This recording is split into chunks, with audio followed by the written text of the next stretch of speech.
De todas as coisas que se falam de Clodovil, uma delas é certa. Todo mundo teme sua língua ferina. Ele diz que se defende, que tem complexo de inferioridade e que aprendeu a domar suas feras. Com vocês, Clodovil, olhando a lente da verdade e abrindo o jogo. Você sempre teve uma coisa espiritual forte, mas eu vejo agora uma fase de uma enorme espiritualidade. O que mudou? Não mudou nada, quer dizer... Aumentou com a morte da sua mãe? Não, isso sem sombra de dúvida, porque quando você perde a referência, e a referência com a vida era exatamente a presença da minha mãe nesse mundo, e eu não sabia disso enquanto ela estava viva, né? Eu tinha consciência do afeto que eu sentia por ela, e, enfim, e do respeito, essas coisas todas. O papel da mãe, tudo isso eu tinha consciência. Mas não que ela seria o porto mesmo, né? Porque tudo que eu fazia pelo mundo, eu tinha um caminho, que era minha mãe. Hoje em dia eu não tenho para onde ir. Quando acontece qualquer coisa, eu me sinto meio perdido. Mas, magicamente, como a vida é assim mesmo, tudo que a gente perde, a gente ganha em dobro, né? Porque o poder superior, chame você do que quiser, que eu chamo de Deus, não toma nada sem que ele ofereça o dobro daquilo, né? Toda grande perda é um grande ganho, e todo grande ganho, obviamente, é uma grande perda. E assim vai, porque é uma coisa de yin e yang mesmo. Então, essa espiritualidade talvez estivesse latente em mim, né? Por causa da minha origem, por causa das consciências que eu tive quando era criança, das atitudes que eu tomei inconscientemente, quer dizer, inconsciente entre aspas, né? Quer dizer, dentro da infância e tal. Porque a gente não sabe direito o que é consciência e inconsciência, uma vez que você não tomou conhecimento da vida. Então, essa espiritualidade já estava no caminho, né? Agora, você imaginava chegar onde você chegou? Você imaginava esse sucesso, essa popularidade? Você imaginava isso? Eu agradeço a Deus o sucesso, mas eu sempre fui uma pessoa de sucesso. E imaginava, assim, sem nenhuma modéstia, porque eu sou uma pessoa que trabalha duramente todas as coisas. E lido muito bem com a coisa que norteia a minha vida, que é um complexo de inferioridade que eu tenho. Mas que eu lido muito bem com ele, numa boa. Mas, de uma certa forma, ele é o reverso de uma medalha. Por um lado da inferioridade tem uma coisa de superioridade, mas só que eu não ativo a superioridade porque eu sei que eu não sou nada, eu tenho consciência absoluta de que eu não sou nada, entendeu? Então, esse complexo de inferioridade que norteia a minha vida me faz tomar algumas decisões. Mas hoje em dia você é uma estrela. Baseado em que esse complexo de inferioridade que você fala? Não, mas isso não significa estrela. O que significa? Isso é um rótulo, impuseram, quer dizer, estrela de quê? Eu sou uma pessoa trabalhando. Nós, artistas, somos operários e transpira muito mais do que qualquer pessoa comum. Parece tudo uma bobagem. Mas hoje, por exemplo, fazendo esse trabalho com você, eu tenho outras 300 coisas até 1h da manhã, com certeza eu estaria que estar trabalhando. Claro que você, sabiamente, não, mas 2 dias por semana não é nada. É evidente, mas o braçal não se cansa como a gente que pensa, entendeu? Não que eu seja com isso superior a um braçal, não é nada disso. Eu tenho consciência também disso, entendeu? Mas eu teria que ter problemas, eu sou um ser vivente. Mas o que você aponta como a principal razão desse teu sucesso? Nada, só persistência mesmo, força de vontade e um enorme agradecimento a Deus pelo talento, porque eu tenho talento para todas as coisas que eu faço, graças a Deus. E lido muito bem com ônus que eu pago, inclusive, que o Brasil não aceita pessoas polivalentes. O Brasil gosta de pessoas coitadinhas, que têm uma única profissão, que é para o poder que está estabelecido aqui, que é um poder de fora, né, porque nós somos aculturados, poder mandar na vida das pessoas, entendeu? Então, quando a gente faz outras coisas, eles não pegam a gente. Tanto que eu fiquei 4 anos sem fazer televisão, mas eu fui cantar. Parei de cantar, continuei fazendo vestidos. Quer dizer, parei de fazer vestidos ou continuei fazendo vestidos, fui fazer teatro. Porque eu sou sindicalizado como ator também. Então, eu escapo. Em algum lugar você põe essa criatividade. Com certeza. E se eu não tivesse nada disso, eu cozinho muito bem, eu seria cozinheiro. Se eu não tivesse nada disso, eu limpo muito bem, eu seria faxineiro. E eu não teria nenhum complexo. Aos 11 anos você soube que você era adotado. Qual que foi a tua reação? Você... Anormal. Anormal. Eu sou por uma tia minha e eu respondi para ela que o importante era ter filhos e não gerar filhos. Que o importante era criar filhos, né? E que eu tinha uma cachorra que na época chamava-se Lili. E eu disse, a Lili tem cachorrinho. Criar que eu acho complicado, ter cachorrinho é tão fácil. Só que eu tinha 11 anos, não era uma resposta normal. Quer dizer, isso foi tua estrela pela vida toda? Sempre foi assim. Você nunca teve curiosidade de saber teus pais, tua Num origem? período depois eu tive curiosidade e fui até a luta, né? Soube? Não, descobriu? Não descobri nada, porque quando a mamãe morreu, eu soube que quem teria estendido a mão para ela por uma dívida kármica teria sido a mulher que me gerou, que supostamente seria minha mãe. Então eu tive curiosidade em saber quem era essa mulher por uma questão de afeto. Porque tudo que envolvia a minha mãe me emocionava muito, né? Quer dizer, a minha mãe, Isabel, né? Então eu fui atrás, mas eu não descobri nada, ninguém nunca soube dizer nada. Quer dizer, ela desapareceu na história do interior onde eu nasci, ela desapareceu, eu não encontrei nada. E você teve uma infância feliz? Linda, uma infância maravilhosa. Imagina, uma avó espanhola num sítio, com aquela educação severa espanhola, 16 netos, uma casa com grandes mangueiras, com grandes pomares e tal, muito simples tudo, mas tudo muito limpo, tudo muito correto, e aquela severidade que eu gosto, aquela coisa da família, com todos os defeitos. Porque, claro, minha família tinha muitas mentiras, meu pai mentia, minha mãe nunca mentiu, eu nunca peguei, mas meu pai mentia. O homem geralmente é mais mentiroso que a mulher, né? No geral, porque ele se defende mais. Mas você não é uma pessoa mentirosa. Mas eu não sou nem homem nem sou mulher, eu sou um ser vivo, entendeu?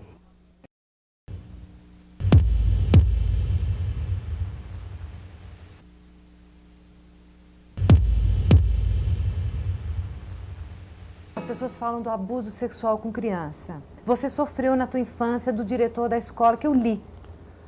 E você denunciou isso. Não, mas eu não denunciei do sentido rancoroso. Na verdade, eu posso até falar porque ele está morto, né? E eu poderia falar, mas não por desrespeitar, não. Ao contrário, por respeitá-lo. Ele é um ser como qualquer um de nós. Todo ser humano faz bobagem. Agora, eu analisei sempre assim. Por exemplo, quando eu acordei na enfermaria, que eu vi aquele homem batendo na parede, que era um recado, todas as fantasias de uma criança na cabeça, e que era o diretor do colégio e tal, e que depois, no escuro, eu sentia aquela mão em cima da minha pele, ao invés de ver isso como uma coisa nojenta, para quem quiser, que veja, né? Mas não é a mesma transferência do nojo que alguém me prejudicou, não. Eu vi isso como uma eleição, eu fui escolhido, porque na minha cabeça isso não me comprometia moralmente. O meu eu não estava comprometido, quer dizer, você está entendendo o que eu estou dizendo? Não. Não? Não. Por exemplo, se eu tivesse que trilhar um caminho de macho, onde essas coisas fossem um horror e tal, eu teria um tipo de revolta. Mas como eu não tinha que trilhar esse caminho, eu tinha que trilhar um caminho de homem e tal, que é completamente diferente de macho, então isso não me agrediu em nada. Ao contrário, isso é um problema que talvez ele tenha carregado na vida, mas eu, para mim, vi como uma eleição. Eu fui escolhido, entendeu? E que... Em nada, você não teve nenhum trauma, em nada, nada isso te absolutamente. altera... Numa época eu pensei que eu fosse enlouquecer, porque... eu não tive reações normais, porque quando eu vim para São Paulo estudar, todas as pessoas tinham psiquiatra, psicólogos, todo mundo com trauma, porque papai separou de mamãe, então eu vou fumar maconha porque eu estou em trauma. Eu nunca fumei maconha, eu nunca tive trauma. Eu digo, bom, eu vou pirar, vou enlouquecer, porque eu não tive... Louco devo ser eu. Devo ser eu. Aí um dia eu tomei consciência de que tudo isso me foi apresentado e eu reagi assim, porque eu tinha que ter credibilidade de palavra, porque eu vim para o mundo para essa coisa líder e tal. Mas não porque eu queira conseguir nada com a liderança, não. É porque eu gosto de falar, eu falo sempre com a tentativa de ser útil para as pessoas. Quando você chegou em São Paulo, você passava fome, não é? Não, você teve quando um eu cheguei em São Paulo, eu cheguei para estudar, eu não passei fome, não, porque meu pai seguida, mandava... não é isso? Quando eu voltei para São Paulo, decidido a ser estilista, Isso. aí foi duro, Foi um porque eu período passei duro. fome mesmo. E nesse período você já era meio chique? Bom, eu era mais chique do que agora, né? Porque naquela época eu usava calça jeans da Sears, lavada na Cândida, não sei se você sabe, desbotada, delavê, mas eu estou te falando de quase 40 anos atrás. E usava camisa de colarinho normal, que depois de muitos anos veio a ser moda. Mas é porque o meu espírito pedia isso, entendeu? Quer dizer, uma camisa de colarinho, que eram camisas, aquela lista em listas verde, branco, azul e branco, que usava muito, né? Calça sem cinto. E aquele sapato mocassino que hoje em dia que é quase esse topsider, quer dizer, entendeu? Era um caminho, mas porque eu já estava dentro da moda mesmo, né? E duro, assim, sem grana, como é que você achava que ia sempre rolar? vivi em cima do meu pescoço, porque eu acho o seguinte, qualquer situação deve ser encarada de frente. O problema de dinheiro não dá categoria a ninguém. E quando você está bem de vida, é muito simples você demonstrar que você está bem de vida. O importante é você driblar o azar, entendeu? Ou a falta de sorte, ou a falta disso ou daquilo, e demonstrar que você está bem quando você não está. Porque, inclusive, você chama as coisas boas. Quer dizer, você tinha uma força interior mesmo na dureza, nos momentos mais duros, é isso? Com certeza. Mas eu tenho isso até hoje, né? E você sentia solidão? Eu sinto solidão, assim, mas não é solidão no sentido doente da coisa. Eu me sinto só, né? Mas todo ser humano, o grande drama do ser humano é que ele é um ser uno, portanto ele é só. Porque por mais que você ame o seu marido, você adormece antes ou ele adormece antes, um acorda antes. Quer dizer, cada um de nós é isolado, nós somos seres que a gente pensa que vai se acoplar a alguma coisa, mas na verdade você vai morrer e ele continua vivo o tanto. Quer dizer, nós somos seres unos, né? Portanto, quando eu sinto essa coisa de estar só, eu ouço música boa, eu leio, Quer dizer, e leio qualquer coisa, eu não vou especificamente naquela coisa cultural do livro, não. Eu leio o que estiver mais fácil. Clodovil, você já foi humilhado? Muitas vezes. Como você reage? No momento eu choro, né? Porque me deprime muito. Quer dizer, isso também. E aprendi a chorar, diga-se de passagem, depois da morte da mamãe, porque eu não tinha lágrimas antes, né?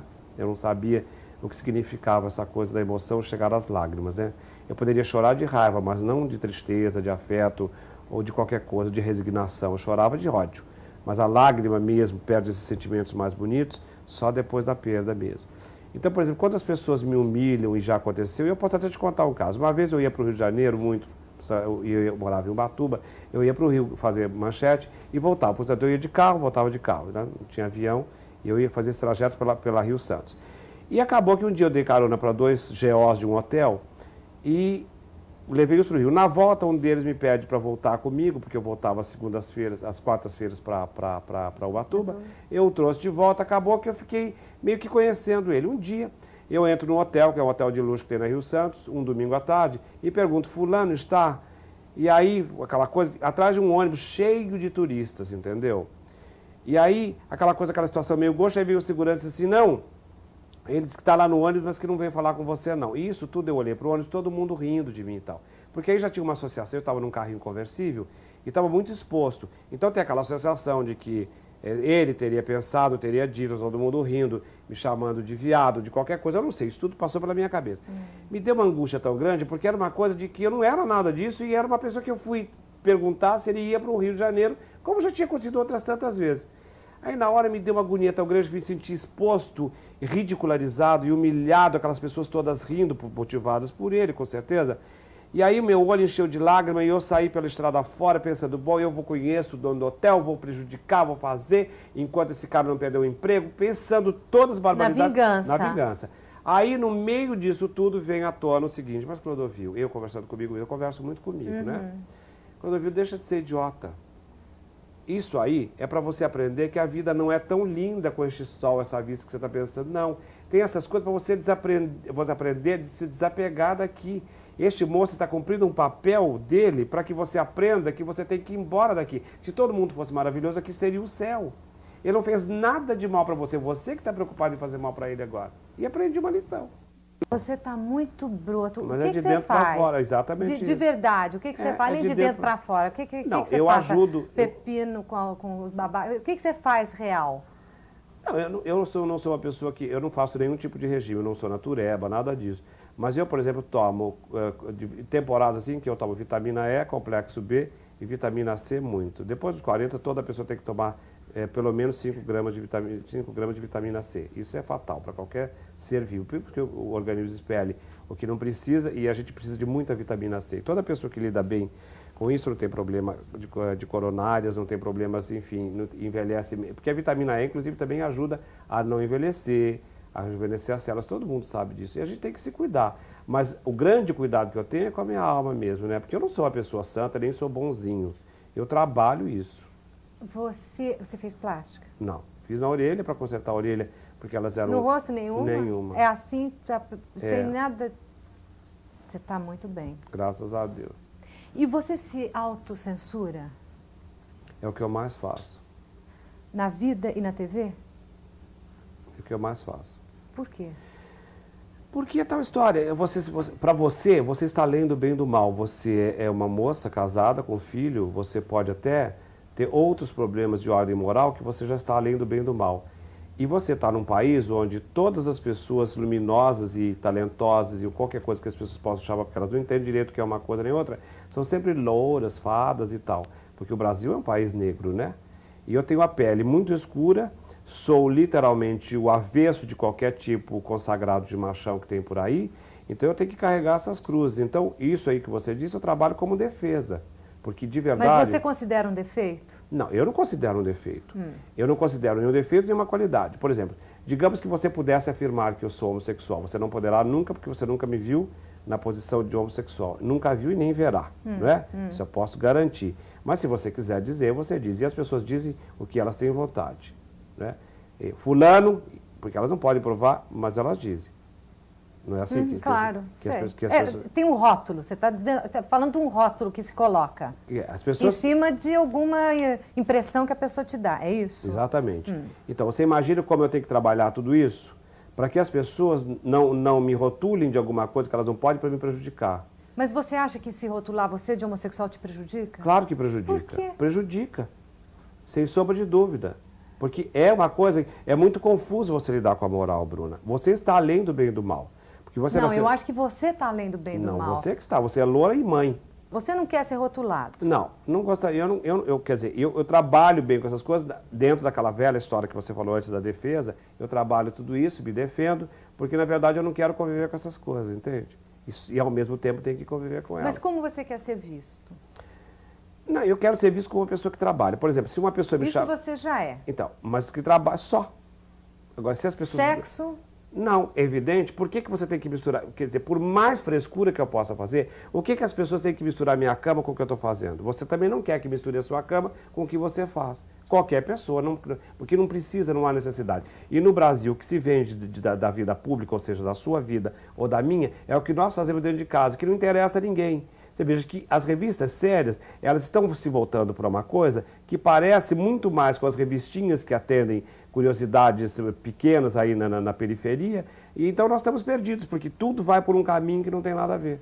A sua casa em Sorocaba?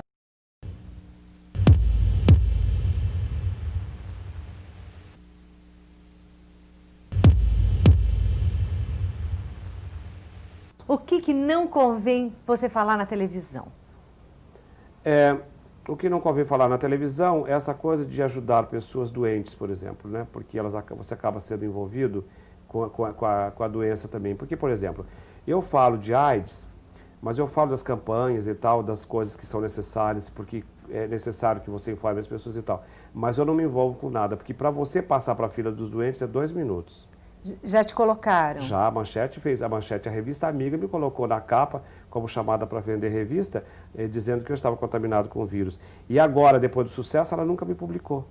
Quer dizer, porque o Brasil é desse jeito. Então é muito complicado essa coisa do envolvimento. Então tem algumas coisas que eu não faço mesmo. E por que você acha que fazem isso? Não, o Brasil faz isso porque ele não tem autorrespeito, ele não conhece, não tem autoestima. Porque no Brasil a gente não trabalha para conquistar nada. Isso é uma coisa nossa, da nossa cultura. A gente sofre de uma coisa chamada inveja. Nós invejamos tudo que as outras pessoas têm. E sempre que uma pessoa quer alguma coisa, ela quer o que a outra pessoa tem, não o que ela poderia conseguir. E se ela não consegue, se ela tiver derrubado a pessoa do lado, ela já está feliz. Porque é uma coisa que norteia um pouco a nossa formação, né? Tem alguma coisa que você gostaria de fazer que você não se permite fazer? Não, em princípio, assim, claro, todos nós temos coisas que a gente gostaria de fazer e que a gente não faz. Por exemplo, eu quando fiz uma entrevista para Interview algum tempo atrás, que eu tinha um carinho louco pelo Michael, né? E depois eu perdi porque ele não muda, ele não permite que a gente seja amigo dele, que a gente goste dele. Ele é uma pessoa que anda por um caminho que eu não entendo. E aí me aborreci muito com ele, porque eu consenti em fazer uma entrevista para Interview Sexy, né? Uhum. Para contar uma coisa que sempre que eu gosto e que nunca me incomodou, porque eu sou um voyeur. Eu não sou um voyeur do profissional, ou digo profissional, não seria o caso, mas assim, habitualmente, porque eu não preciso, eu não tenho tanta necessidade assim de sexo. Sexo, para mim, é uma coisa que me faz bem e ponto final. E quer dizer, também não preciso fazer isso todo dia, nem toda semana, nem toda hora. Pois bem, aí eu contei, aí ele transformou isso numa coisa e que acabou virando uma coisa incômoda, porque ele misturou personagens, gente que não tinha nada a ver com a minha proposta. Porque quando eu conto isso, é porque para mim é agradável.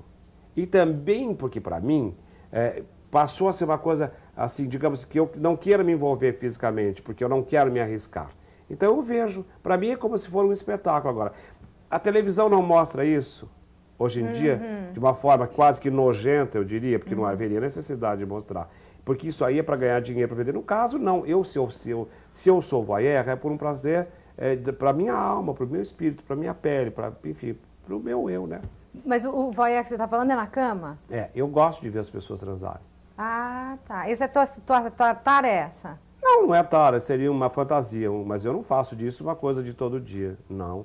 Se acontece, acontece. Por exemplo, se eu tenho muita necessidade de sexo, o que é uma coisa que me faz bem, e eu preciso disso, eu contrato 2 pessoas e as pessoas fazem sexo e eu vejo. Para mim, são 2 artistas que estão fazendo uma ali performance. Uma performance. E você não precisa se envolver E necessariamente. não me envolvo mesmo. Mas também tem uma coisa, respeito às pessoas. Não vou a motel, nunca na minha vida entrei no motel. Quando isso acontece, eu faço na minha casa, porque eu não acho isso imoral. É evidente que de uma forma que as pessoas da minha casa não participem. Ninguém precisa participar da minha vida íntima. E eu estou contando isso por quê? Porque eu não queria contar. Mas é preciso contar. Porque as pessoas têm que saber que todos nós somos iguais. E quanto mais você fala das coisas, mais mito você vira. Porque, infelizmente, é uma coisa que é um caminho que a gente nem sabe. Mas, enfim, para ajudar as pessoas. Porque às vezes as pessoas pensam que está fazendo uma coisa extraordinária. um absurdo, que é um horror, que Deus não castiga. tem par no mundo. E que Deus castiga, que não sei o que, não é nada disso. Deus não castiga. Não. Não dá pelo na mão. Acho que não. Você já se apaixonou por uma mulher? Uma única vez. Mas não foi paixão, assim, de não ter solução, né? Eu também não vou contar quem foi, não vou contar nada. Vai deixar eu super curiosa. Eu vou ter Cantando Babalu em grego, arrancando os cabelos, eu vou fazendo ficar peruca curiosa, afro. não, por favor. Não, conta o que não, tem... não. Close, Não quero só contar, eu tá não sei bom, que situação essa mulher está, não vou contar nada. Mas você transou com ela? Não. Você nunca transou com uma mulher? Ih, você não quer contar nada, né? Uma vez eu assisti você num show, vestido com uma roupa espanhola belíssima, cantando. Dublando. Como é que é esse teu barato de se vestir de espanhola, de bailarina, de mulher? Como é que é isso? Não, isso foi assim. Numa época em que os preconceitos eram muito grandes, os tabus e tal. Quer dizer, mas os preconceitos eram os mesmos, os tabus é que eram mais, né? Eu tive um interesse por uma pessoa errada, um interesse mesmo, um interesse físico por uma pessoa que não podia dar certo. Então eu resolvi correr um grande risco, né, para tirar essa pessoa da minha cabeça, porque não podia acontecer aquilo. E fiz esse espetáculo... Quem era essa pessoa? Não vou contar. Ai, você não conta nada. Não, isso, mas a gente pode contar as coisas, mas para que você gostaria... Tá bom, Olha que eu pergunto, de noite eu me vingo depois, né, entendeu? Não, aí tem o seguinte... Aí eu tive o meu coração acelerou, tive cento e não sei quantas batidas por segundo, com horror por minuto, com terror. E aí, quando acabou o espetáculo, eu corri tanto risco, eu já tinha esquecido a pessoa. Eu fiz para exorcizar mesmo a pessoa. Você foi até o fundo? Fui ao fundo do poço lá para ver como é que eu saía dele. E saí bem. Mas em vez de fazer uma bobagem, tomar droga, ou fazer uma besteira qualquer, não, eu fui para uma coisa melhor aí, que é uma forma de correr o risco, mas um risco que dava para... Você está entendendo? As suas escolhas são boas. Eu acho. Parece que pintou uma coisa assim na minha vida, uma coisa curiosa, alguém que tem alguma coisa a ver comigo, mas eu não sei se é. Mas eu até gostaria muito que fosse. Gostaria demais. Mas isso a gente não programa, né? Isso deve ser um estalo, deve ser... Eu não sei, a gente percebe. Agora, uma emoção. Eu não sei, como é que você... Será que tem definição para o amor? Uma paixão. A paixão é diferente, paixão eu já tive várias. Já Paixões teve? eu já tive várias. E o que você diferencia do amor? A paixão é uma coisa momentânea, o amor é uma coisa muito mais tranquila, como um lago sereno, né? Paixão é como onda, né? Você entra numa prancha de surf e vai nela e dá de cabeça na areia, às vezes, de repente. Então você já teve essas paixões? Paixões eu tenho, claro, senão eu não teria tesão, tá louca? E essas paixões são o quê? Bolero? Nada, imagina, é só até o objetivo final ali, que é o resultado final, que é o sexo e tchau. É só isso? Só isso. Mas quer dizer, então não é uma paixão, porque uma paixão também pode durar muito tempo. Mas o objetivo sempre é o sexo. Acaba o sexo, você desapaixonou? Eu acho que sim. Comigo sempre foi assim. Quer dizer, você só quer transar, então? Não, porque nós, né, as pessoas, os artistas que lidam com coisas mais estranhas e tal, são as pessoas mais preconceituosas que você possa imaginar. Nós somos muito preconceituosos. Você é preconceituoso? Eu sou preconceituoso. Não só pela criação, porque eu fui criado de uma maneira preconceituosa, por uma família linda e tal, mas com muitos preconceitos. Mas porque, na verdade, eu sou talvez o tipo de homem mais complicado. Porque eu analiso a mulher de um jeito, analiso o homem de um jeito. Quer dizer, isso, na verdade, é tudo preconceito, né?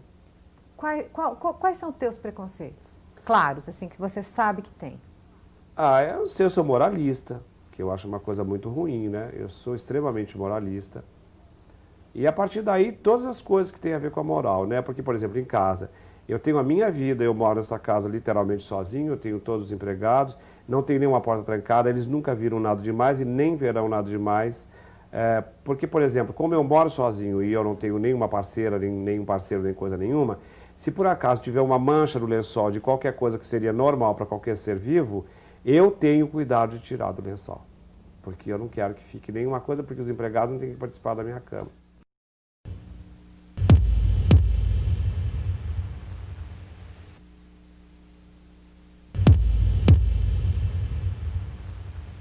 Gosta do poder? Eu não tenho poder nenhum, Bruno. Claro que você tem. Não tenho. Você tem o poder da comunicação, é um grande poder. Mas eu não tenho, mas o poder no sentido doente da palavra, não tenho. Eu tenho a força da minha palavra, do meu trabalho, dessa perseverança que eu tenho de levar as coisas a sério e tal. Mas eu não lido com essa autoridade do poder, porque o poder no Brasil é uma coisa doente. Talvez o que você queira dizer, e eu acho que sim, seria uma liderança, mas que eu não almejo nada, porque o líder e o poderoso são duas coisas completamente distintas. Eu talvez seja uma pessoa que lidere mesmo, porque eu busco isso. Por que as pessoas têm medo de você? Primeiro porque elas detestam, né? Elas detestam que a gente obrigue-as a dizer as verdades delas, né? Elas não têm medo de mim, elas têm medo delas mesmas, né? E na verdade só tem medo do meu trabalho a pessoa que é ignorante, porque ela sabe muito bem que eu jamais perguntaria alguma coisa que ela não quisesse dizer.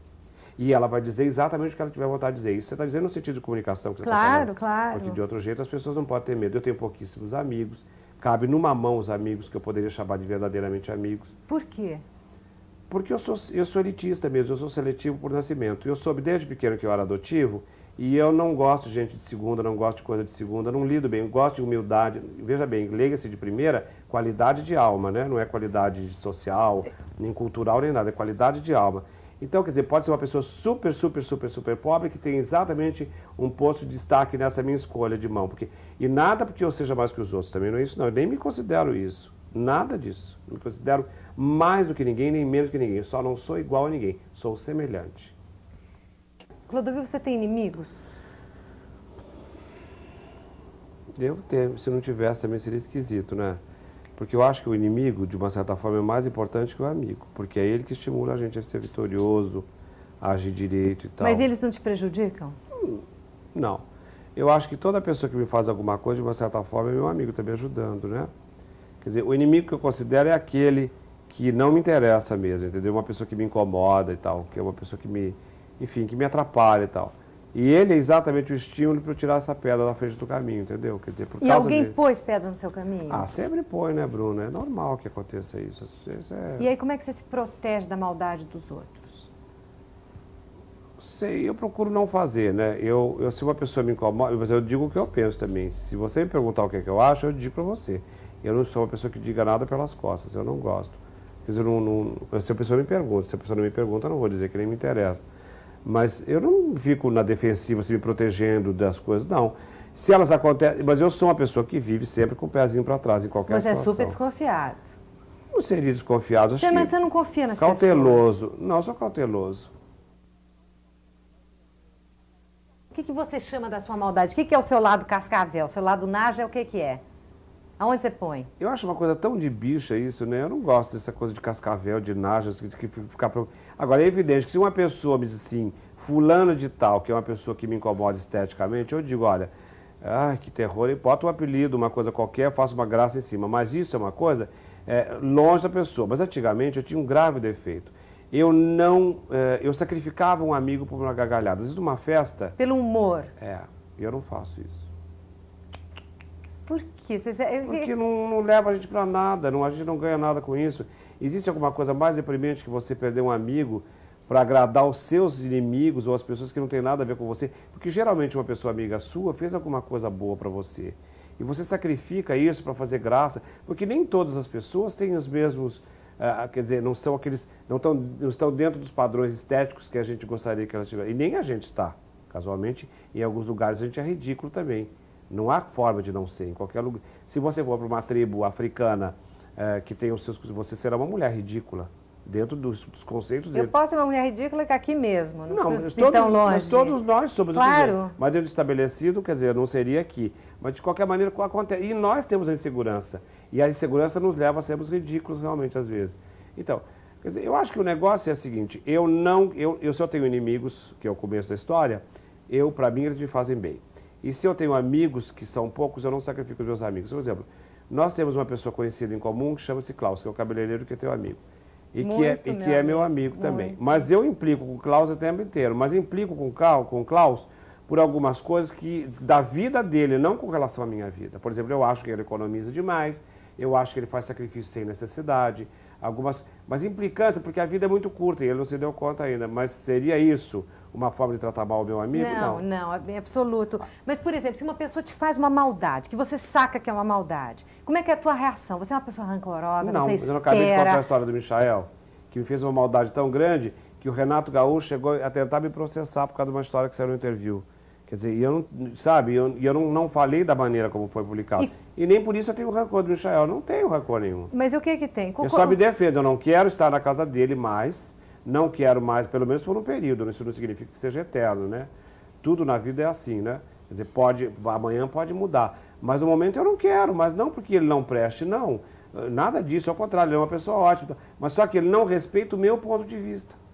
Entendeu? Eu pedi que não queria envolvimento com ninguém, porque eu não quero me envolver com pessoas. Para quê? Porque ninguém depois me livra do processo que fulano pode... Porque o Brasil é assim, adora, não acontece nada. Mas eu não processei a revista pelo fato dela ter bem publicado com AIDS. Nem processei o Ibrahim Suede pelo fato de ter dado a notícia. Por maldade pura, porque depois eu pude provar que não era verdade. Mas você sofre? Eles te atingem? Não é que atinja, Bruno, mas é tal história. Se eu fizesse alguma maldade grandiosa para você, eu acho difícil que você passasse por cima disso como se nada tivesse acontecido.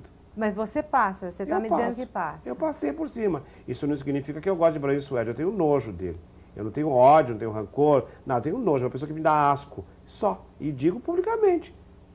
Só isso, mas isso não significa que seja envolvimento moral, ou que ele seja... Ele pode dizer o que ele quiser de mim, como ele revida da maneira mais baixa, porque ele é uma pessoa que anda pelo rodapé da vida. Eu não gosto de rodapé, que é lugar de barata, não é a minha. Mas eu tenho nojo, você me permite ter nojo? Eu tenho nojo. Eu li uma coisa muito interessante que você falou uma vez, que você disse o seguinte: as mulheres, elas gostam dos homens que têm alma gay, nada a ver com a homossexualidade. Alma feminina. A alma feminina, né?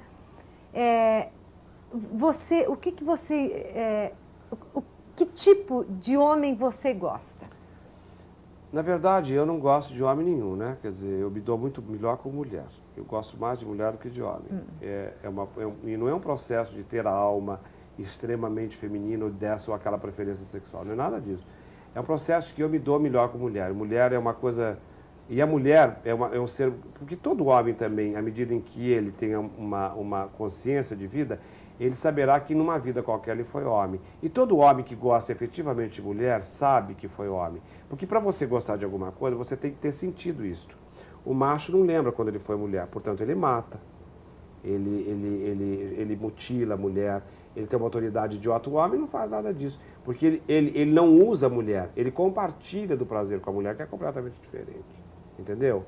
E tem até muitos homossexuais que lidam muito bem com as mulheres, até que na cama. Isso não significa que eles não sejam homossexuais, eles até são. Em verdade, todo homem é, qualquer homem é. Ele só pode praticar ou não o ato de homossexualidade, entendeu? Quer dizer, você acha que todo mundo é homem e mulher? Todo mundo é bissexual? Se não, todo mundo é bissexual, isso não precisa que ele ponha em prática. Mas se você levar em consideração que qualquer ser vivo, você é metade seu pai e metade sua mãe. E mais sua mãe, pela grandiosidade desse intermezzo que existe entre a vida que nós não conhecemos e a vida que se estabelece dentro do útero da mãe, entendeu? Porque esses 9 meses pertencem, que aliás é a grande frustração do homem. O homem é um colaborador da vida, né?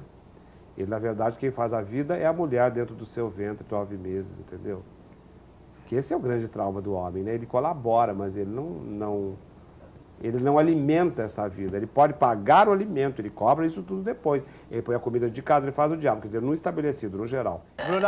Clodovil, olha para aquela lente da verdade ali e abre o jogo. Você gostaria de ser mulher? Houve uma época que eu gostaria, sim, quando eu era adolescente, mas aí eu cheguei à conclusão de que entre o sonho e a realidade é muito melhor você viver com a realidade, entendeu? Acredito mesmo, no sentido de que você não pode mudar as coisas, né? Aí eu passei a lidar com a minha alma feminina da maneira mais bonita que eu podia, entendeu? No sentido de que eu descobri que ela é que dá luz à minha alma masculina, né? A minha alma feminina é que é o brilho de tudo, entendeu? De todas as coisas que eu faço, essa busca que eu tenho. Porque isso é um choque. Uma vez, existia uma garota propaganda chamada Vilma Chandra, quando a televisão tinha garotas propagandas ao vivo, e ela eventualmente era modelo, e ela desfilava muito bem. E ela era uma pessoa muito linda, e ela teve uma morte brutal e tal, porque ela foi chamada de uma maneira estranha mesmo.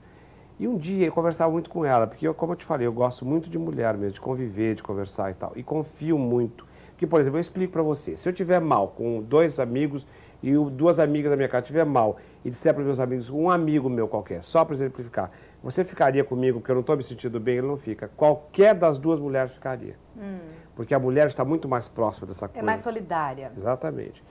Pois então, eu conversando com a Vilma Chandra num dia, e eu disse, eu não entendo esta coisa dessa esquisitice que é o homossexualismo. Ela disse assim, mas o que você não entende? Aí eu disse para ela, disse, não é nada disso. Os homossexuais são assim porque eles aliam a inteligência do homem e a perspicácia da mulher. E foi uma resposta tão linda que norteou a minha vida inteirinha com relação a qualquer entendimento que eu tenho. Por exemplo, eu não curto travesti. Não é que eu não gosto, eu não curto. Mas eu não curto não é o travesti, é a marginalidade que é a coisa, o rumo que essa gente tomou, se prostituindo nas ruas, e essa coisa toda perigosa. E essa coisa que é muito mais para macho do que para mulher. Porque é uma coisa tão perigosa que é coisa de macho. Agora, a pessoa que se veste mulher e que volta-se para dentro de si mesma como a busca da beleza, aí não vai para a rua nem tem necessidade. Então não está na marginalidade. É preciso diferenciar. Mas você se veste mulher? Eu me vesti só esse dia que você... Que eu te vi. Clodovil, você é feliz? Não sou infeliz, mas felicidade é uma coisa de pequenos momentos, né? Eu tenho uma somatória de momentos felizes muito grande. Por um momento, por exemplo, eu estou extremamente feliz. Agora? Agora. Eu sou uma pessoa que está feliz porque, por exemplo, eu sempre volto para aquela coisa da mamãe. Porque o dia que eu descobri que a cada momento eu estou mais próximo dela, entendeu? Eu descobri que também a morte não é nada.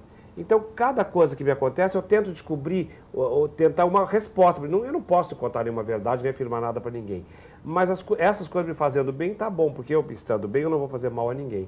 Então, essa somatória de coisas me faz hoje estar contente, por exemplo, de poder arrumar minha casa, de pagar as pessoas que me roubaram tanto, enfim, de tantas... De poder dar essa linda entrevista. Também. Obrigado. Clodovil, super obrigada. Obrigado. Tudo de bom para você. Obrigado. Para você também. Ela ficou vermelha.